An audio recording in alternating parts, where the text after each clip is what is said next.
জায়গা নেই তো এর উপরে বাসা দেখা যায়। আপনারা কি একবার পিছনে গিয়ে বসছে? হ্যাঁ এত পিছনে গেছে এত পিছে কেন? আচ্ছা ওদের কাছে যেটা পিছনে আমাদের কাছে এটা সামনে বুঝতে পারেন ভাই আমি কোনটা ডাইনে বামে সব দিকে করে দেখছি এরা হয় বামে ডালয় নাইলে ডাইনে ডালয় নাইলে পিছে নাইলে সামনে এরা হচ্ছে সোজা গিয়ে এইভাবে বসছে আর আমরা চিন্তা করছি কেউ আসতে পারে আমরা এইভাবে বসছি এইজন্য ওদের পিছনে আমাদের সামনে সেম মানে আপনারা কি পিঠ দেখাইছেন কোনটা আমরা কি মুখ দেখা করছি কেউ আসিস না ও আমার একটা এই প্রথম যেদিন জীবনে প্রথম আমি এই টয়লেটের এক্সপেরিয়েন্স করি বুঝছেন এটা হচ্ছে তিনটা বাড়াতে ওই জায়গাটাতে বসতে আমার কাছে মনে হয় পিছন থেকে বাইরে দিয়ে ঝড় আসতেছে আমি পিছনে ঘুরে দিই কি মানে 7-8টা শুকর একদম আমার দিকে দৌড়ে আসতেছে আমার এটা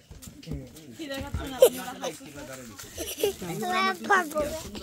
ক্রস করে ওই টয়লেটের নিচে চলে না না ওরা তো মজা পাচ্ছে আমি একটু দেখি আমি বদনাতে দাঁড়িয়ে 5 মিনিট দাঁড়িয়ে আছি পরে ওরা কি করছে ভিডিও আস্তে আস্তে হেঁটে আবার ওটা